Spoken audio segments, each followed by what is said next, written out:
Hello everyone, welcome to my YouTube channel. Last class में हम लोगों ने क्या देखा? लास्ट क्लास में हम लोगों ने कैरेक्टरिस्टिक्स कंप्रेसिव स्ट्रेंथ के ऊपर बात किया था और सिर्फ डेफिनेशन हम लोग देखे थे कैरेक्टरिस्टिक्स कंप्रेसिव स्ट्रेंथ का। तो क्या मतलब निकल के आया था कैरेक्टरिस्टिक कंप्रेसिव स्ट्रेंथ का? It is a strength which is not more than 5% test result are expected to fall. मतलब मैंने बात किया था कि कैरेक्टरिस्टिक कंप्रेसिव स्ट्रेंथ वो स्ट्रेंथ है कंक्रीट का जिसके नीचे 5% से ज्यादा टेस्ट रिजल्ट फॉल नहीं करेंगे। एग्जांपल लेकर के भी मैंने आपको बताया था इस चीज के बारे में। तो क्या डिफिनेशन हुआ इसका? It is a strength which is not more than 5% test result are expected to fall, यानी कि कैरेक्टरिस्टिक स्ट्रेंथ वो स्ट्रेंथ होगा कंक्रीट का जिसके नीचे 5% से ज्यादा टेस्ट रिजल्ट फॉल नहीं करेंगे। क्लियर यहां तक? तो ये इसके बारे में एग्जांपल लेकर के भी आपको लोगों को मैंने समझा दिया था। और फिर मैंने बात किया था कि जो कैरेक्टरिस्टिक कंप्रेसिव स्ट्रेंथ होगा वो 28वें दिन पे निकाला जाएगा। कितने दिन पे निकाला जाएगा? 28वें दिन पे निकाला जाएगा। फिर हमने क्या बात किया था? हमने बात किया था कि जो टेस्ट परफॉर्म करेंगे हम लोग वो 150 mm का क्यूब होगा हमारे पास और 100 सैंपल हमें बनाने पड़ेंगे। 100 सैंपल बनाने पड़ेंगे। इसका मतलब क्या हुआ? इस बात का मतलब ये हुआ कि आपको कम से कम 300 स्पेसिमेन यानी कि 300 क्यूब बनाने पड़ेंगे, क्योंकि एक सैंपल में कितना स्पेसिमेन होता है हमारा? एक सैंपल में हमारा होता है 3 स्पेसिमेन, यानी कि स्पेसिमेन मतलब क्यूब। तो 300 क्यूब होता है हमारा। तो यहां तक डिस्कशन हुआ था हमारा, ठीक है। अब हम लोग आगे चलते हैं किस चीज में। एक एग्जांपल ले लेते हैं। देखो क्वेश्चन बोल रहा है, क्वेश्चन क्या बोल रहा है? Uniaxial comparison test result of 100 sample पे टेस्ट परफॉर्म किया गया और listed below in increasing order में उसे रखा गया। जैसे कि 26 आया, फिर 26.5 आया किसी का स्ट्रेंथ 26.5 आया, फिर किसी का स्ट्रेंथ 27 आया, 27.5 आया, 28, 28.5, 29 एंड सो ऑन चलते गया ये कहानी। 100 सिंपल का टेस्ट रिजल्ट इंक्रीजिंग ऑर्डर में रख दिया गया। ये क्वेश्चन बोल रहा है, क्या निकालने बोला है? हमें फाइंड करना है कैरेक्टरिस्टिक कंप्रेसिव स्ट्रेंथ। मैंने क्या बोला? It is a strength which is not more than 5% test result are expected to fall, यानी कि 5% से ज्यादा टेस्ट रिजल्ट नहीं मिलनी चाहिए। यानी कि हम बोल सकते हैं ये हो गया एक, 100 का 5% कितना? 5 हुआ। तो ये हो गया एक, ये हो गया दो, ये हो गया तीन, ये हो गया चार, ये हो गया पांच। ये वाला, ये जो 28 है हमारा, ये क्या कहलाएगा? कैरेक्टरिस्टिक्स कंप्रेसिव स्ट्रेंथ, यानी कि एफसीके का वैल्यू कितना हो गया हमारे पास? 28 न्यूटन पर मिलीमीटर स्क्वायर। अब जरा देखो उठा करके 28 को, 28 के नीचे कितने परसेंट रिजल्ट आ गए? एक, दो, तीन, चार और एक पांच, 5% रिजल्ट आ गए। अगर हम बोले 28.5 तो ये गलत हो जाएगा। क्यों गलत हो जाएगा? क्योंकि 28.5 के नीचे कितने आ गए? 28.5 के नीचे आ गए आपके 6%। तो 6% ज्यादा हो गया तो हम बोलेंगे कि ये हमारा कैरेक्टरिस्टिक कंप्रेसिव स्ट्रेंथ नहीं है। तो हमारा स्ट्रेंथ कौन सा हो गया? 28 हो गया। 28 क्यों हुआ? इसीलिए हुआ क्योंकि इसके नीचे कितने परसेंट टेस्ट रिजल्ट है हमारे पास? 5% है, इससे ज्यादा नहीं होना चाहिए। तो वो स्ट्रेंथ होगा हमारा कैरेक्टरिस्टिक कंप्रेसिव स्ट्रेंथ। लेकिन सवाल ये है कि हमारा जो कोड है वो 5 के मल्टीपल में स्ट्रेंथ को रिपोर्ट करता है, जैसे कि M5, M10, M15, M20, M25, M30 and so on. तो 5 के मल्टीपल में होना चाहिए, लेकिन ये 28 क्या 5 के मल्टीपल में है? नहीं, 28 5 के मल्टीपल में नहीं है। तो हम इसको 5 के मल्टीपल में लाएंगे तो 28 है, तो या तो 30 होगा या तो 25 होगा। या तो हम इसको क्या बोलेंगे? 25 बोलेंगे या तो 30 बोलेंगे। क्लियर यहां तक? और अगर हम 30 लेते हैं तो 30 देखो 30.5 यहाँ पे है, तो इसके नीचे कितने परसेंट रिजल्ट आ गए? एक, दो, तीन, चार, पांच, छह, सात और एक 8, 8 रिजल्ट आ गए। तो हम बोलेंगे कि ये हमारा कैरेक्टरिस्टिक कंप्रेसिव स्ट्रेंथ नहीं है। तो M30 को हम नहीं ले सकते, यानी कि 30 हमारा स्ट्रेंथ कैरेक्टरिस्टिक स्ट्रेंथ नहीं होगा। तो फिर कितना बचा? C बचा 25। तो हम क्या बोलेंगे? कैरेक्टरिस्टिक कंप्रेसिव स्ट्रेंथ कितना है? 25 है। अब 25 से नीचे कितना परसेंट है? 0% है। देख लो 25 से नीचे कितना है? 25 तो यहाँ है ही नहीं, तो हम ले लिए 25 हमारा क्या है? कैरेक्टरिस्टिक कंप्रेसिव स्ट्रेंथ, यानी कि 25 से ऊपर ही सारे के सारे स्ट्रेंथ है। यानी कि 100% स्ट्रेंथ कितना हो गया हमारा? 25 से ऊपर हो गया। तो हम इस 25 को क्या बोलेंगे? कैरेक्टरिस्टिक कंप्रेसिव स्ट्रेंथ बोलेंगे। क्लियर यहां तक? तो अभी तक हमको उम्मीद है कि आप लोगों को कैरेक्टरिस्टिक कंप्रेसिव स्ट्रेंथ समझ में आ गया होगा। अब हम आगे चलते हैं। क्लियर यहां तक? चलो, तो characteristic compressive strength, it is a strength which is not more than 5% test result are expected to fall. इसका आंसर क्या हो गया हमारा? आंसर हो गया हमारा 25 न्यूटन पर mm स्क्वायर। ये इसका आंसर हो गया। अब देखिए, अब 100 सैंपल के ऊपर टेस्ट परफॉर्म किया गया और उस 100 सैंपल का जो भी रिजल्ट निकल के आया उसको हम कर्व के फॉर्म में भी इस तरीके से रिप्रेजेंट कर सकते हैं। तो यहाँ पे आपको कर्व के फॉर्म में भी दिखाया गया है। यानी कि एक्स एक्सिस में आपको यहाँ पे क्या दिख रहा है? एक्स एक्सिस में आपको दिख रहा है यहाँ पे स्ट्रेंथ। क्या दिख रहा है? स्ट्रेंथ। और वाई एक्सिस में आपको क्या दिख रहा है? वाई एक्सिस में हमको दिख रहा है यहाँ पे फ्रीक्वेंसी डेंसिटी। क्या दिख रहा है? Frequency density. यानी कि ये कर्व आपको क्या बता रहा है? ये कर्व आपको बता रहा है ये कर्व आपको क्या बता रहा है कि कितने सैंपल ऐसे थे जिसका स्ट्रेंथ, यहाँ पर ये देखो ये कितना है, 19.5। कितना हो गया ये?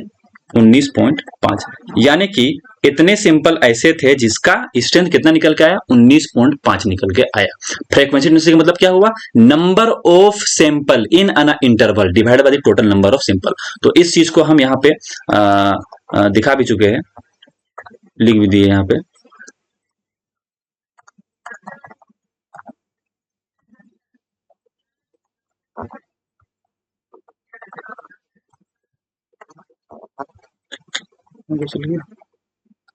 यहाँ पे फ्रीक्वेंसी डेंसिटी क्या क्या मतलब निकलेगा? Number of sample in an interval divide by the total number of sample. Clear है? तो ये हो गया हमारा फ्रीक्वेंसी डेंसिटी। तो वाई एक्सिस में मैंने रिप्रेजेंट किया है क्या चीज को? फ्रीक्वेंसी डेंसिटी को, फ्रीक्वेंसी डेंसिटी को, और एक्स एक्सिस में मैंने रिपोर्ट किया है स्ट्रेंथ को। यानी कि ये कर्व से आप डायरेक्टली रीड कर सकते हो कि कितने नंबर ऑफ सैंपल ऐसे थे जिसका स्ट्रेंथ इतना था, इस तरीके से। ठीक है, तो फ्रीक्वेंसी डेंसिटी का मतलब क्या निकल गया? Number of sample in an interval divide by the total number of sample. अब देखो, अब अगला पॉइंट क्या बोल रहा है? अगर मैं नंबर ऑफ सैंपल को इंक्रीज करता जाऊं इनडिफिनिटली, तो यही हिस्टोग्राम, जो ये आपको हिस्टोग्राम दिख रहा था, ये हिस्टोग्राम यही कन्वर्ट हो जाएगा आपका फ्रीक्वेंसी डिस्ट्रीब्यूशन कर्व में।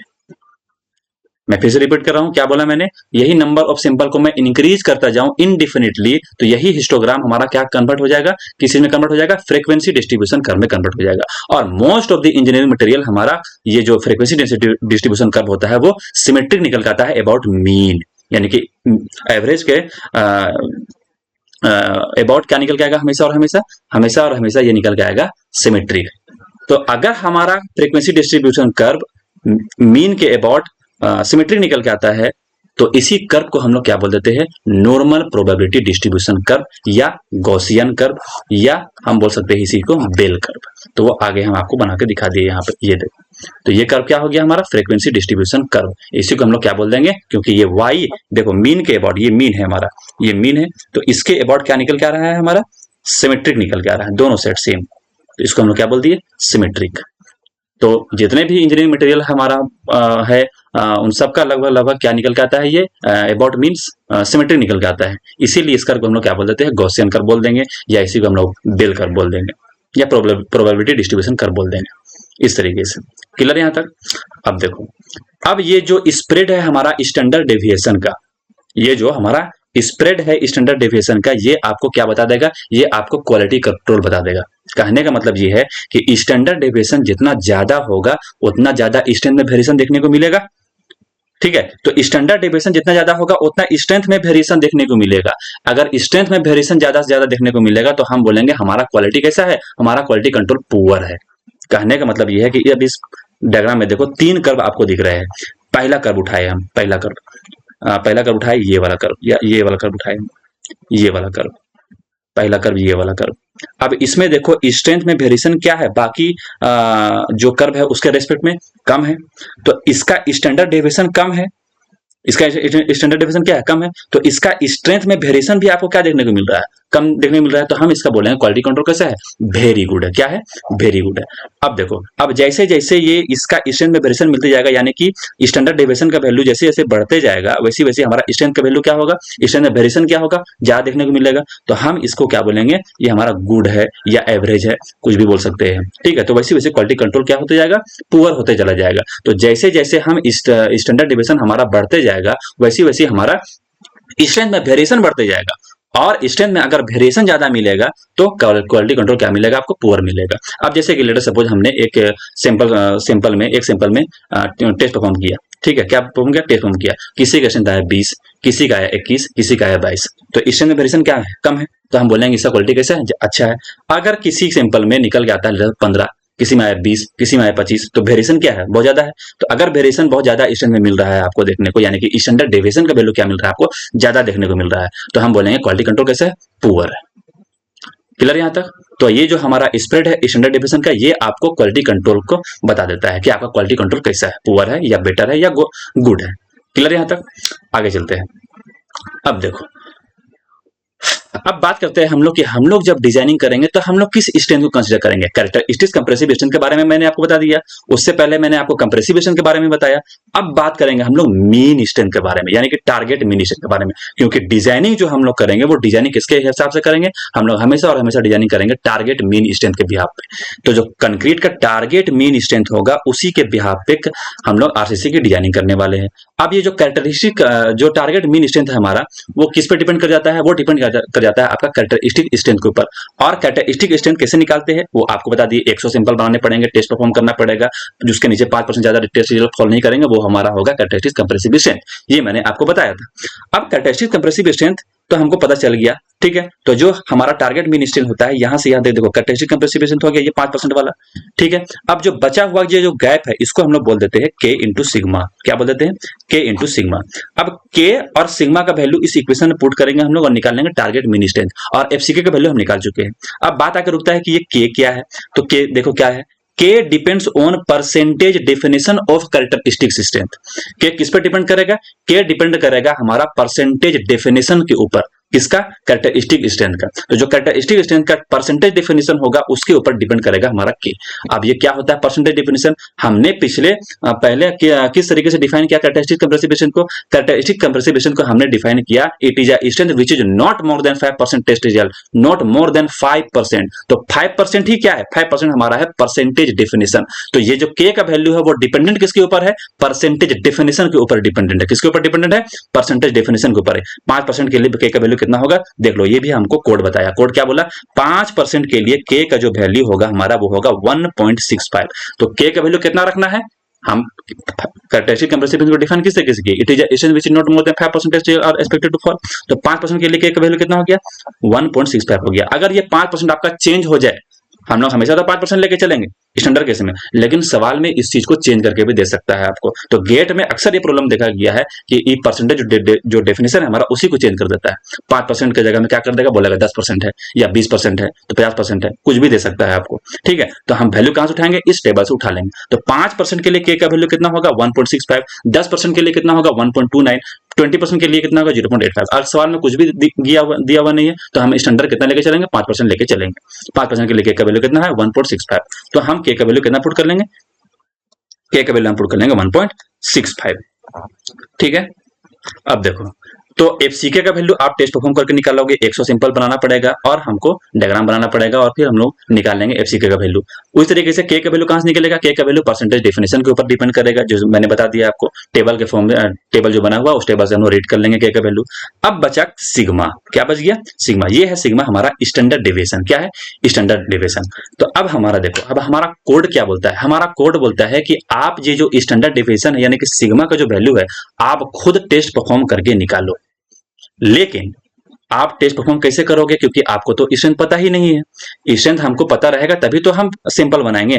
अब स्ट्रेंथ ही पता नहीं है, वही तो हम लोग फाइंड आउट कर रहे हैं, टारगेट मीन स्ट्रेंथ के हिसाब से निकालने वाले हैं हम लोग स्ट्रेंथ, ठीक है। तो अब हमको वही पता नहीं है तो हमको क्या करना पड़ेगा, हमको स्टैंडर्ड डेविएशन का वैल्यू हम कैसे निकाल, सिंपल हम कैसे बनाएंगे।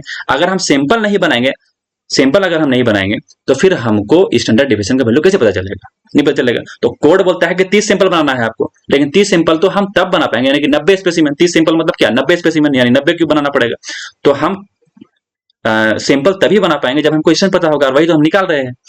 तो इसीलिए कोड ये बोलता है आपको शुरुआती में, स्टार्टिंग में आप क्या करो, आप एज्यूम कर लो वैल्यू, यानी कि सिग्मा का वैल्यू जो स्टैंडर्ड डेविएशन वैल्यू है एज्यूम कर लो। कहां से एज्यूम कर लो भाई, टेबल दे दिया बना करके आपको, बना के मैंने भी दे दिया, देखो यहाँ पे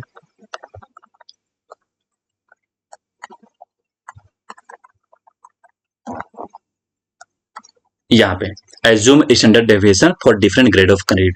अगर आपका ग्रेड ऑफ कंक्रीट M10 है या M20 है, MP15 है, तब आपको स्टैंडर्ड डेविएशन का वैल्यू यानी कि सिग्मा का वैल्यू कितना लेके चलना है, 3.5 न्यूटन पर मिलीमीटर स्क्वायर लेके चलना है। अगर आपका ग्रेड ऑफ कंक्रीट M20 या M25 है तो आपको 4 न्यूटन पर मिलीमीटर स्क्वायर लेके चलना है।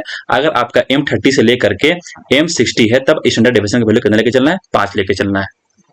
क्लियर है। तो स्टैंडर्ड डेविएशन शुरुआती में हम एज्यूम करेंगे कहां से, इस टेबल से, ठीक है। तो अब देखो, अब हम क्या निकल के आ जाएगा, अब हमारे पास, अब हमारे पास निकल के आ जाएगा, हमारे पास निकल के आ जाएगा टारगेट मीन स्ट्रेंथ, ठीक है, टारगेट मीन स्ट्रेंथ।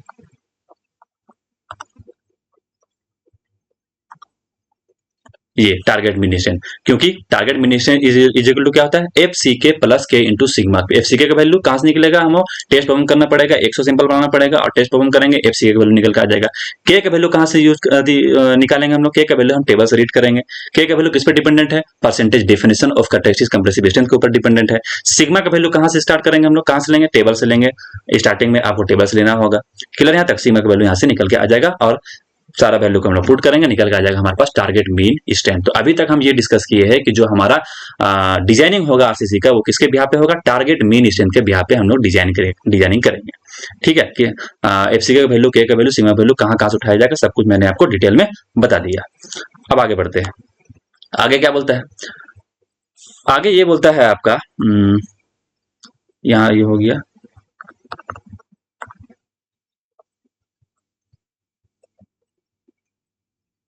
आगे हो गया, ठीक। अब देखो कैरेक्टरिस्टिक्स कंप्रेसिव स्ट्रेंथ के ऊपर तो मैंने बात कर लिया, कर्व किस तरीके से बनाया जाएगा, कर्व के ऊपर में मैंने बात कर लिया। उसके बाद फिर जो डिजाइनिंग होगा हमारा वो टारगेट मीन स्ट्रेंथ के बिहाफ पे डिजाइनिंग होगा। टारगेट मीन स्ट्रेंथ जो होता है हमारा वो डिपेंडेंट किसके ऊपर होता है, वो डिपेंडेंट होता है आपके कैरेक्टरिस्टिक्स कंप्रेसिव स्ट्रेंथ के ऊपर, और प्लस के इंटू सिग्मा। के का वैल्यू कहाँ से उठाया जाएगा, टेबल से उठाया जाएगा। सिग्मा का वैल्यू कहाँ से उठाएंगे, स्टार्टिंग में हम लोग टेबल से उठाएंगे। लेकिन आपको यहाँ पे जो दिख रहा था ये M60 तक ही आपको दिख रहा है, यानी कि M60 से ऊपर अब हम क्या करेंगे, अगर हमारा M60 से ऊपर है तो कोड बोलता है कि M60 से ऊपर आप अपने ट्रायल के बेसिस पे निकालो, आप अपना टेस्ट परफॉर्म करके ही निकालो, क्योंकि M60 से ऊपर आपको ये वैल्यू मेंशन दिया हुआ नहीं है। कोड बोला कि आपको M60 से ऊपर अगर यूज कर रहे हो आप ग्रेड ऑफ कंक्रीट, तब आपको अपने टेस्ट परफॉर्म करके ही निकालना पड़ेगा ट्रायल के बेसिस पे, यानी कि हमको आइट्रेशन करना पड़ेगा वहां पर। ठीक है, तो वो एक अलग सेपरेट स्टोरी है हमारा। ठीक है, तो अब आगे बढ़ते हैं, आगे चलते हैं नेक्स्ट टॉपिक के ऊपर, और वो है हमारा एक्सेप्टेंस क्राइटेरिया, या हम इसको बोल सैंपलिंग प्रोसीजर। क्या है हमारा, सैंपलिंग प्रोसीजर। तो किस तरीके से सैंपल यूज करना है, सैंपल बनाने के बाद हम लोग किस तरीके से टेस्ट परफॉर्म करेंगे, एक एक चीज वन बाय वन हम आपको डिस्कस कर चुके हैं। जितने एस्पेक्ट थे कंप्रेसिव स्ट्रेंथ को निकालने के लिए क्यूब बनाना पड़ेगा, किस तरीके से क्यूब बनेगा, है ना। उसके बाद फिर हम बात किए थे कि क्यूब बनाने के बाद आप टेस्ट परफॉर्म कैसे करोगे, 3 सिंपल, एक से एक सिंपल बनाया जाएगा, एक सिंपल में 3 स्पेसिमेन होता है। A to Z मैंने आपको सारी जानकारी मैंने कंप्रेसिव स्ट्रेंथ या कैरेक्टरिस्टिक स्ट्रेंथ के बारे में दे दी। अब सवाल ये उठता है कि आप कितना सैंपल बनाओगे, नंबर ऑफ सैंपल आपका कितना रहेगा। हमको तो सिर्फ ये पता है कि एक सैंपल में ये 3 स्पेसिमेन है, वो तो ठीक है, अच्छी बात है, लेकिन हमारा जो सैंपल बनेगा वो कितना नंबर ऑफ सैंपल बनेगा, ये हम कैसे चूज करेंगे। तो उसके लिए हमारे पास कोड ने जानकारी दी। क्या जानकारी दी, अगर आप 1 से लेकर के 5 मीटर क्यूब का कंक्रीटिंग कर रहे हो, कितना, 1 से लेकर के 5 मीटर क्यूब आप कंक्रीट का काम कर रहे हो, तब आपको सैंपल कितना उठाना है, 1, यानी कि एक सैंपल में कितने स्पेसिमेन आ गए, 3, यानी कि 3 क्यूब आपको बनाना पड़ेगा। अगर आप काम कर रहे हो फील्ड में 6 से लेकर 15 मीटर क्यूब का कंक्रीट बना रहे हो, उतना में अगर आप काम कर रहे हो, तब आपको सैंपल कितना लेना है, नंबर ऑफ सैंपल लेना है हमको 2। उसी तरीके से 16 से 30 मीटर क्यूब कंक्रीट बना रहे हो आप, तब आपको कितना सैंपल लेना है आपको नंबर ऑफ सैंपल 3। ठीक है, नंबर ऑफ सिंपल लेना है 3। उस तरीके से 21 से 50 मीटर क्यूब है, तब आपको लेना है नंबर ऑफ सिंपल 4। उस तरीके से 51 एंड एबव है तो 4, और 51 जैसे जैसे बढ़ते जाएगा हमारा, हर 50 मीटर क्यूब के लिए 1 बढ़ जाएगा। तो अभी अगर मान लेते हैं 50 है, 50 के लिए कितना होगा, 4। अगर हमारा हो गया 100 के लिए कितना हो जाएगा, प्लस 1 ऐड कर दो, फिर हो गया लेटर सपोज 125, 25 ऐड हो गया, यानी कि अब नेक्स्ट 50 मीटर क्यूब ऐड हो गया, तो हम लोग बोलेंगे फिर से 1 ऐड कर देंगे, यानी कि हर 50 मीटर क्यूब पर एक सैंपल हमारा क्या हो जाएगा, ऐड हो जाएगा। क्लियर यहाँ तक। तो नंबर ऑफ सैंपल कितने लेने हैं हमें, ये भी हमको बताता है कोड ने। तो ये टेबल के फॉर्म में आपको यहाँ पर दिखा दिए। अब लेटर सपोज, अब देखो सैंपल को हमको कलेक्ट करना है, तो सैंपल हम लोग हर बैच से कलेक्ट करेंगे, हर जगह से कलेक्ट करेंगे। इस बात का क्या मतलब हुआ, इस बात का ये मतलब हुआ कि लेटर सपोज आप आपका जो काम है कंक्रीट बनाना है आपको, लेटर सपोज 4 मीटर क्यूब, ठीक है। और जो मिक्सर है जो कंक्रीट बनाएगा उसका कैपेसिटी भी है लेटर सपोज 4 मीटर क्यूब। कितना है, 4 मीटर क्यूब। तो एक बार में ये 4 ही मीटर क्यूब बना सकता है जो हमारा मिक्सर है। तो देखो नंबर ऑफ सिंपल कितने लेंगे हम, तो हम लेंगे सिर्फ और सिर्फ 1। लेकिन अगर हम इसको बढ़ा दे, लेटर सपोज हमको काम करना है 16 मीटर क्यूब का, 16 मीटर क्यूब का हमको क्या करना है, कंक्रीट बनाना है, ठीक है। अब जो हमारा मिक्सर है वो एक बार में 4 ही मीटर क्यूब का आपको बना के देगा। कितना देगा बना करके, 4 मीटर क्यूब का बना के देगा। तो आप जो हमारा बैच होगा हमको कितना बैच बनाना पड़ेगा हमको कंक्रीट, तो 4 बैच बनाना पड़ेगा। ठीक है, तो 4 मिक्सर यूज की मतलब एक मिक्सर यूज होगा लेकिन 4 बार यूज होगा। ठीक है, तो एक बार में एक बैच में हमारा 4 मीटर क्यूब बन करके बाहर निकलेगा। फिर तो आपको सैंपल कैसे कितना उठाना है, तो देखो 16 के लिए कितना हो जाएगा हमारे पास 3 सिंपल उठाना है, तो 3 सिंपल उठाना है। तो आप ऐसा नहीं करोगे कि एक बैच निकल के आया 4 मीटर क्यूब का, उसी से आप तीनों के तीनों सिंपल उठा लिए, ऐसा गलती नहीं करना। कोड बोलता है कि आपको हर बैच से कम लेने का कोशिश करना है, यानी कि हर जगह से आपको सैंपल को लेना होगा। ऐसा नहीं कि एक ही बैच निकल के आया 4 मीटर क्यूब का, उसी से तीनों के तीनों सैंपल कलेक्ट कर लिए, ऐसा नहीं करना है। एक बैच निकल के आया 4 मीटर क्यूब का, क्योंकि मिक्सर का कैपेसिटी कितना है 4 मीटर क्यूब है, तो एक बैच से निकल के आया 4 मीटर क्यूब का, तो उससे एक सैंपल कलेक्ट कर लिए। फिर अगला जो बैच निकलेगा जिसमें कंक्रीट बनकर निकलेगा बाहर, तो उससे हम लोग एक सैंपल को कलेक्ट कर लेंगे। फिर अगला जो बैच निकलेगा उसमें से फिर एक सैंपल, यानी कि हर जगह से आपको कलेक्ट करना है सैंपल को। ये हमारा कोड बोलता है। और कितने नंबर ऑफ सैंपल होंगे वो डिपेंड कर जाएगा आपका क्वांटिटी ऑफ कंक्रीट के ऊपर, कि आप कितने कंक्रीट के पे काम कर रहे हो। क्लियर है? तो अभी तक मैंने आपको बताया कि आपको कितने नंबर ऑफ सिंपल लेने हैं। क्लियर यहां तक? चलिए आगे बढ़ते हैं।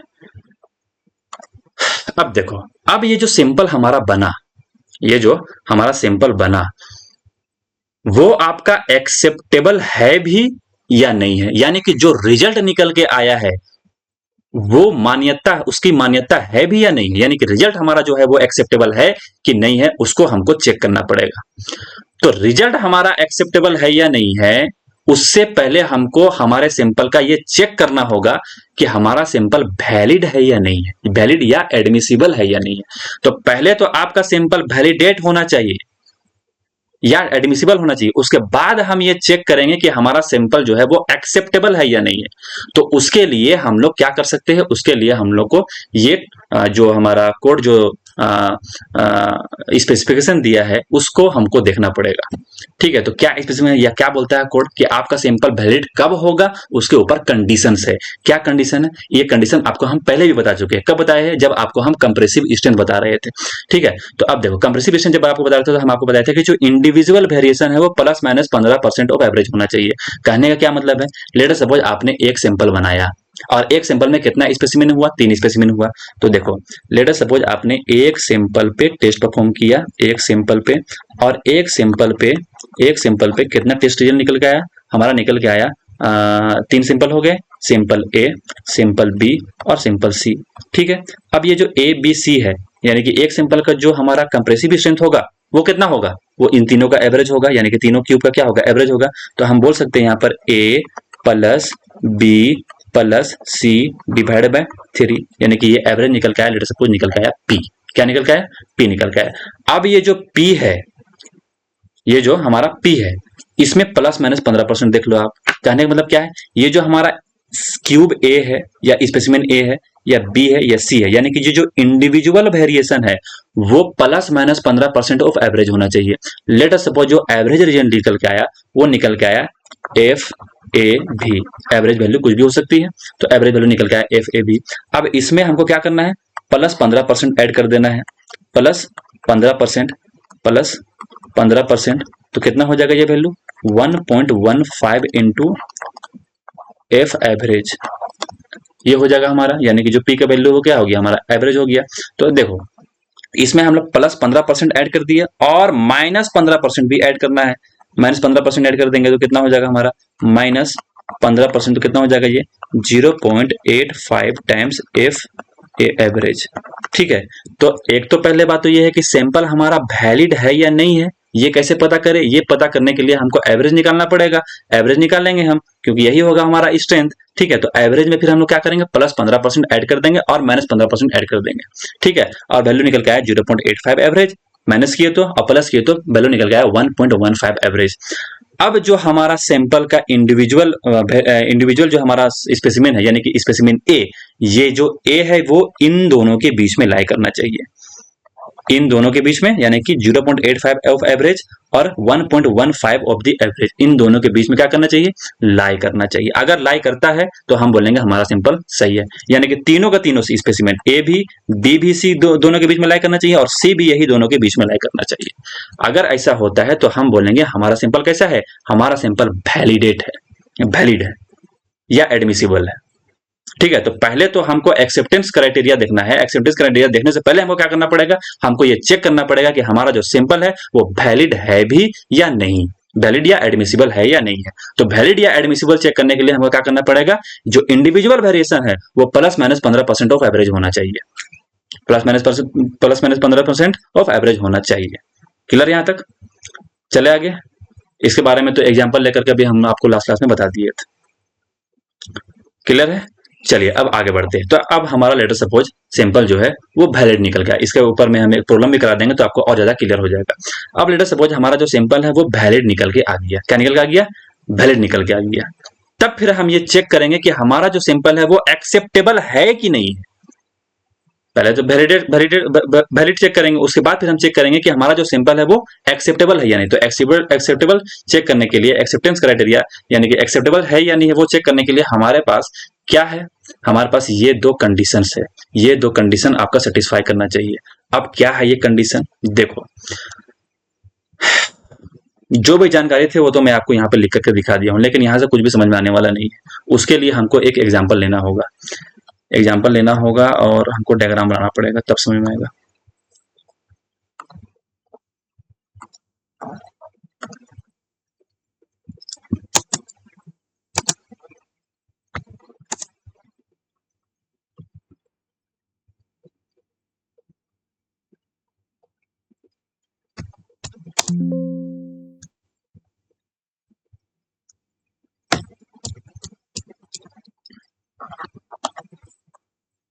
चलिए देखिए, पहले तो हम लोग ये चेक कर लिए, क्या चेक कर लिए कि हमारा सैंपल वैलिड है या नहीं है। वैलिड कैसे चेक किए हम लोग, जो इंडिविजुअल वेरिएशन है वो प्लस माइनस 15% ऑफ एवरेज होना चाहिए, वो चेक कर लिए। हाँ, लेटर सपोज सही निकल के आया।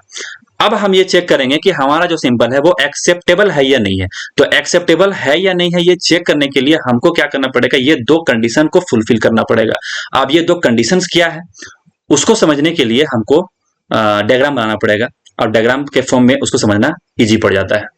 ठीक है, तो यहां से आपको समझ में नहीं आएगा। तो देखो डायग्राम क्या बोल रहा है आपको, डायग्राम में मैं एक कर्व बना रहा हूं। क्या बना रहा हूं? कर्व। और इस कर्व में मैं आपको वाई एक्सिस में दिखाया स्ट्रेंथ को, और एक्स एक्सिस में मैं दिखाता हूं टाइम को।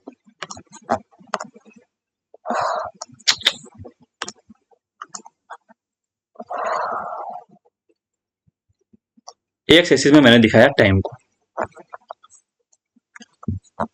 ये हो गया आपका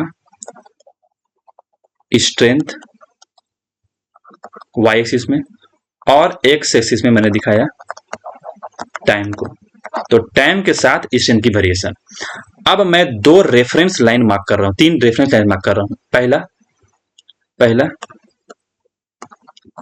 ये रेफरेंस लाइन है, ये आपका है रेफरेंस लाइन।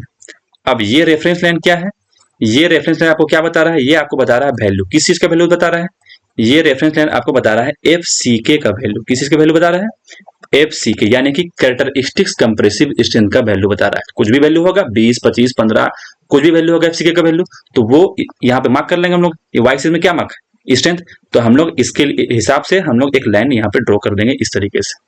क्लियर है? तो ये हमारा है रेफरेंस लाइन एफ सी के। अब देखो एफ सी के में हम माइनस करेंगे 3 को। कितना को माइनस करेंगे हम लोग, 3 को माइनस करेंगे। अब अगर हम एफ सी के में माइनस करेंगे 3 को, तो ये जो रेफरेंस लाइन हमारा बनेगा वो कहां पे बनेगा, वो नीचे पे बनेगा कि नहीं बनेगा, या ऊपर बनेगा, नीचे बनेगा ना। तो ये बन गया हमारा नीचे। तो एफ सी के का जो भी वैल्यू था हमारा उसके हिसाब से हम रेफरेंस लाइन बना लिए, और रेफरेंस लाइन बनाने के बाद एफ सी के में हमने माइनस किया कितना को, 3 को। एफ सी के में माइनस किया हमने 3 को, तो एफ सी के माइनस 3। तो एफ सी के में माइनस हो रहा है 3, यानी कि ये जो वैल्यू होगा वो एफ सी के का नीचे बनेगा, तो ये नीचे बन गया इस तरीके से। नेक्स्ट क्या है, अब देखो, अब एफ सी के में हम क्या कर रहे हैं, प्लस कर दे रहे हैं 3 को, या हम बोल सकते हैं यहाँ पर एफ सी के, ये कौन सा रेफरेंस लाइन हो गया, ये रेफरेंस लाइन हो गया हमारा, ये रेफरेंस लाइन हो गया हमारा एफ सी के प्लस 0.85 सिग्मा, या एफ सी के प्लस 3। इन दोनों में से जो भी वैल्यू मैक्सिमम निकल के आएगा, उसका ये रेफरेंस लाइन होगा। क्लियर यहां तक? अब देखो पूरा कहानी क्या है, डायग्राम तो मैंने बना लिया, पूरा कहानी क्या है, पूरा कहानी ये है, हमको ये चेक करना है कि हमारा जो सिंपल है वो एक्सेप्टेबल है या नहीं है। उसके लिए हमारा कोड बोलता है कि ये जो दो कंडीशन है वो फुलफिल होना चाहिए। अब कौन से दो कंडीशन है, उस कंडीशन में आने से पहले मैं आपको यहाँ पे डायग्राम बना के दिखाया। वो डायग्राम क्या है, आपको वाई एक्सिस में मैंने रिप्रेजेंट किया स्ट्रेंथ को और एक्स एक्सिस में मैंने रिप्रेजेंट किया टाइम को। तो टाइम के साथ स्ट्रेंथ की वेरिएशन है। क्लियर यहां तक? अब मैंने 3 रेफरेंस लाइन यहाँ पे बनाए। पहला रेफरेंस लाइन एफसीके का, तो एफसीके का कुछ भी वैल्यू होगा उसके हिसाब से हम एक रेफरेंस लाइन बना देंगे, जो मैंने यहाँ पे बना के दिखाया। अब इस एफसीके में प्लस मैंने ऐड किया 0.885 इंटू सिग्मा। सिग्मा क्या है, स्टैंडर्ड डेविएशन जो पीछे निकाल के आप आए हो।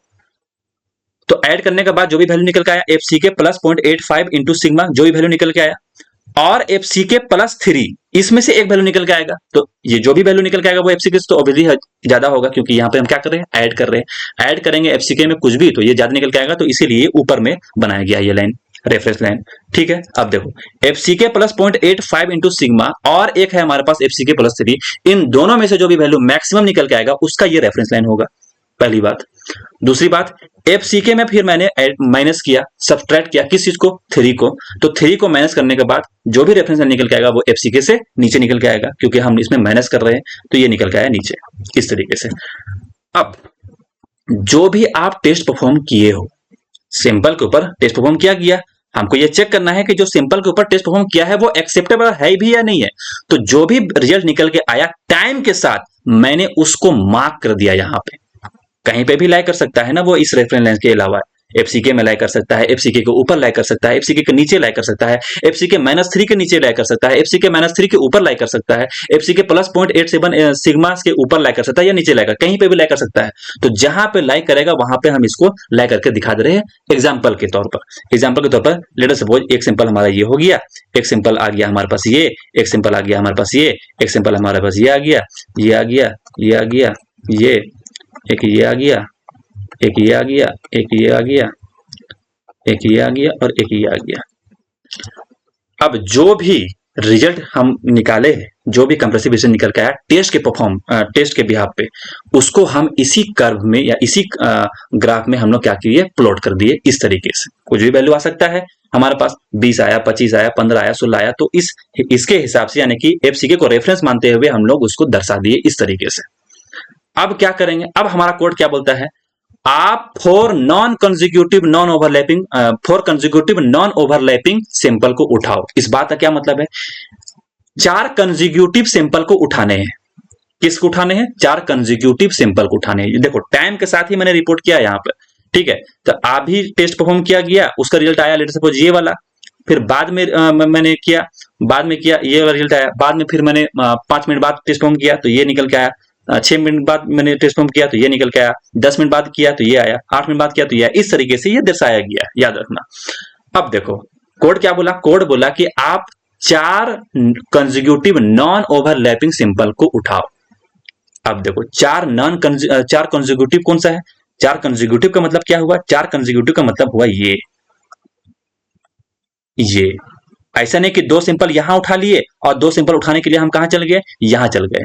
मैं 2 सिंपल आप ये उठा लिए, ये 2 उठा लिए और दो उठाने के लिए आप यहां पे चल गए तो 4 हो गया। ऐसा नहीं करना, आपको कंजिक्यूटिव में होना चाहिए, लाइन से होना चाहिए, ये बात है, ठीक है। तो 4 कंजिक्यूटिव होना चाहिए और नॉन ओवरलैपिंग होना चाहिए। तो अगला जो 4 हम उठाएंगे, वो हाइलाइटर है,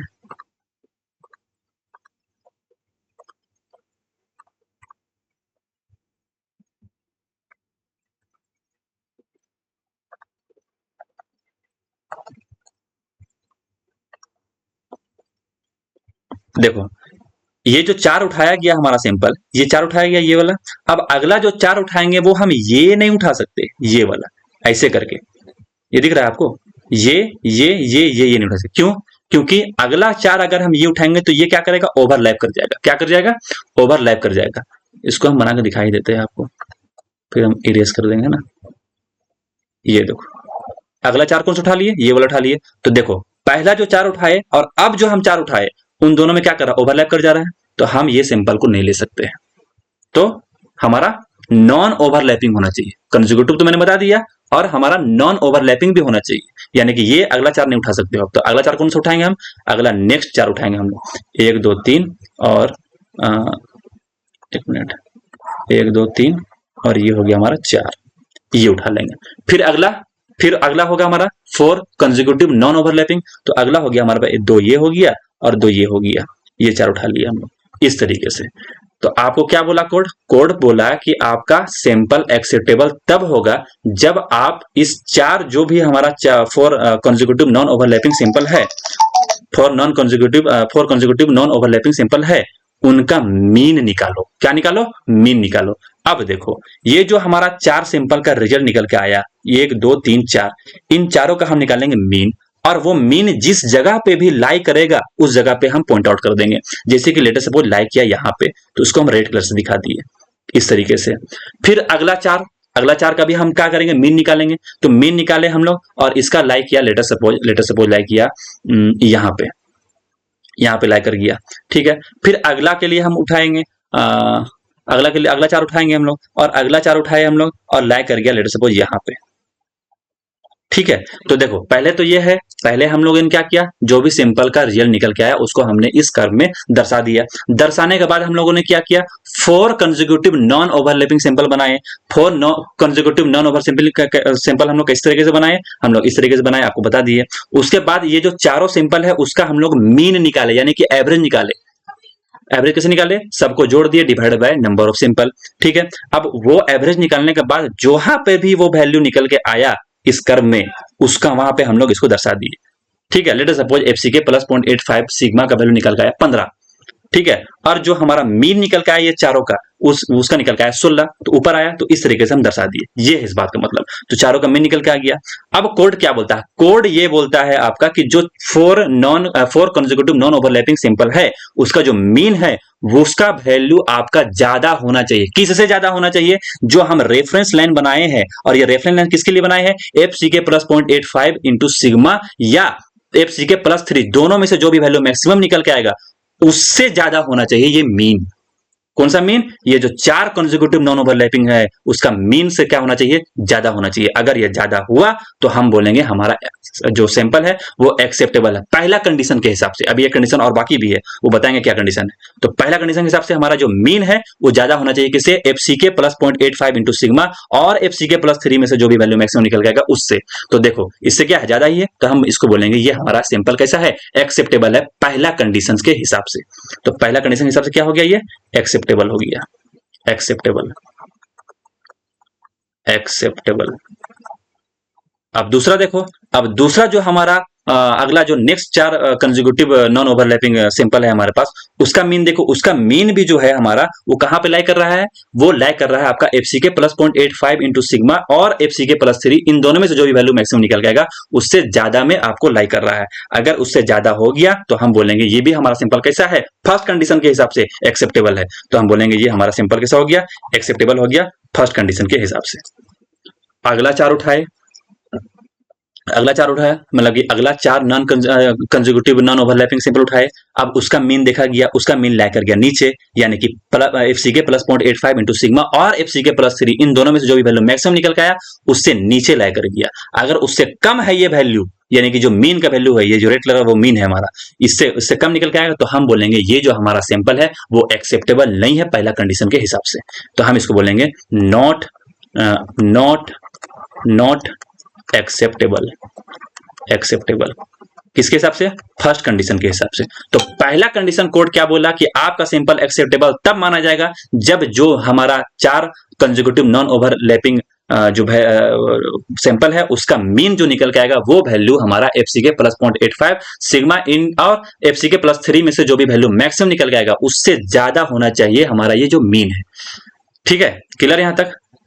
पहला कंडीशन समझ में आ गया। अब बात करते हैं हम लोग दूसरा कंडीशन। अब दूसरा कंडीशन के बारे में क्या बोलता है? दूसरा कंडीशन के बारे में बोलता है अब मीन को भूल जाओ। अब याद करो ये जो इंडिविजुअल जो मैंने 4 बनाए हैं, 1 2 3 और ये 4, इसको याद रखना है। अब कोड हमारा ये बोलता है कि जो इंडिविजुअल वैल्यू है वो इंडिविजुअल वैल्यू आपका एफसीके माइनस 3 इससे ज्यादा होना चाहिए। अब मीन नहीं देखना है, अब देखना क्या है, अब इंडिविजुअल वैल्यू देखना है। तो जो हमारा इंडिविजुअल वैल्यू है वो वैल्यू क्या होना चाहिए, FCK-3 से ज्यादा होना चाहिए। तो देखो पहला वैल्यू क्या है, FCK-3 से क्या है, ज्यादा है, दूसरा भी ज्यादा है, तीसरा भी ज्यादा है, चौथा भी, यानी कि सारे के सारे वैल्यू ज्यादा है। तो हम बोलेंगे, क्या बोलेंगे कि जो हमारा सैंपल है वो एक्सेप्टेबल है, एक कंडीशन ए के हिसाब से भी, और अभी अभी हम लोगों ने देखा कि FCK-3 से ज्यादा है सारे के सारे इंडिविजुअल वैल्यू, तो हम बोलेंगे कंडीशन बी के हिसाब से भी क्या है, एक्सेप्टेबल है। तो इसको हम बोलेंगे फुल्ली एक्सेप्टेबल। बी के लिए भी क्या हो गया, ये हो गया हमारा एक्सेप्टेबल। एक्सेप्टेबल एक न्यूमेरिकल करेंगे हम लोग इसके ऊपर तो आपको क्लियर हो जाएगा। क्लियर यहां तक। अब देखो पहला जो हमारा 4 कंसेक्यूटिव नॉन ओवरलैपिंग सिंपल थे वो क्या निकल के आया, वो एक्सेप्टेबल निकल के आया, ए कंडीशन के हिसाब से भी और बी कंडीशन के हिसाब से भी।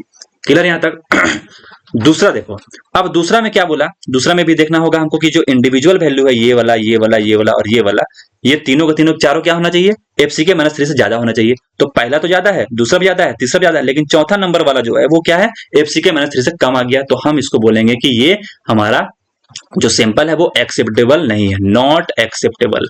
नॉट एक्सेप्टेबल किसके हिसाब से, कंडीशन बी के हिसाब से। तो ए के हिसाब से तो एक्सेप्टेबल निकल के आया था, ए के हिसाब से क्या निकल के आया था, यानी कि मीन जो था वो ज्यादा था इससे, यानी कि FCK प्लस 0.85 इंटू सिग्मा या FCK+3 से ज्यादा निकल के आया था ए के हिसाब से। तो ए के हिसाब से तो ये एक्सेप्टेबल है, लेकिन जो हमारा कंडीशन बी है, दूसरा कंडीशन है, उसके हिसाब से ये एक्सेप्टेबल नहीं है। तो हम बोलेंगे कि हमारा जो सैंपल है वो एक्सेप्टेबल नहीं है। तो दोनों के दोनों कंडीशन के हिसाब से क्या निकल कर आना चाहिए, एक्सेप्टेबल निकल कर आना चाहिए, जैसे कि पहला सैंपल निकल के आया था। क्लियर यहां तक। अब तीसरा देखो, तीसरा में देखो ये जो हमारा चारों का इंडिविजुअल वैल्यू है वो FCK-3 से ज्यादा होना चाहिए, सबका सब वैल्यू ज्यादा है। तो हम बोलेंगे बी कंडीशन के हिसाब से तो एक्सेप्टेबल है, लेकिन ए के हिसाब से क्या निकल के आया था, ए के हिसाब से नॉट एक्सेप्टेबल निकल के आया था। तो हम बोलेंगे ये भी हमारा जो अगला जो 4 कंसेक्यूटिव नॉन ओवरलैपिंग सैंपल है वो क्या है, नॉट एक्सेप्टेबल है। तो सिर्फ और सिर्फ पहला वाला क्या निकल के आया, एक्सेप्टेबल निकल के आया, कंडीशन ए के हिसाब से भी, कंडीशन बी के हिसाब से भी। तो जो आपका सैंपल होगा वो आपका एक्सेप्टेबल तब माना जाएगा जब ये दो कंडीशन सेटिस्फाई होनी चाहिए। और दो कंडीशन क्या है हमारा, पहला कंडीशन ये था कि जो वैल्यू होगा, मीन होगा 4 कंसेक्यूटिव नॉन ओवरलैपिंग का, वो मीन वैल्यू आपका FCK प्लस 0.85 इंटू सिग्मा और FCK+3 दोनों में से जो वैल्यू मैक्सिमम निकल के आएगा उससे ज्यादा होना चाहिए। अगर ज्यादा हुआ तो हम कंडीशन पहला के हिसाब से बोलेंगे कि ये हमारा सैंपल जो है वो एक्सेप्टेबल है। और दूसरा कंडीशन क्या बोला, जो इंडिविजुअल वैल्यू है वो FCK-3 से ज्यादा होने चाहिए। अगर ये दोनों कंडीशन फुलफिल होती है तो हम बोलेंगे हमारा सैंपल कैसा है, फुल्ली एक्सेप्टेबल है। और ये सैंपल एक्सेप्टेबल होने से पहले हम लोगों ने ये चेक कर रखा है कि हमारा सैंपल जो है वो वैलिड है या नहीं है। तो पहले चेक किया जाएगा वैलिडिटी, उसके बाद चेक किया जाएगा एक्सेप्टेबिलिटी। क्लियर यहां तक, ठीक।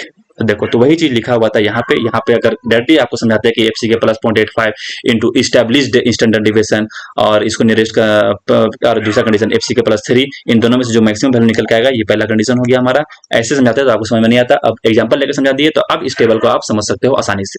तो पहला कंडीशन क्या हो गया, पहला कंडीशन हो गया आपका जो हमारा मीन होगा group of 4 non overlapping consecutive test result का, वो मीन वैल्यू आपका FCK प्लस 0.85 इंटू सिग्मा से, और दूसरा हमारा FCK+3 दोनों में से जो वैल्यू मैक्सिमम निकल गया उससे क्या होना चाहिए, मीन ज्यादा होना चाहिए, ग्रेटर देन इक्वल टू ज्यादा होना चाहिए। तो हम बोलेंगे हमारा सिंबल कैसा है, एक्सेप्टेबल है, पहला कंडीशन के हिसाब से। दूसरा कंडीशन इंडिविजुअल टेस्ट रिजल्ट देख लो यहाँ पे लिख दी है, FCK-3 से क्या होना चाहिए, ज्यादा होना चाहिए। तो हम बोलेंगे हमारा सिंपल कैसा होगा, एक्सेप्टेबल होगा दूसरा कंडीशन के हिसाब से। क्लियर यहाँ तक, आगे बढ़े, चलिए आगे बढ़ते हैं।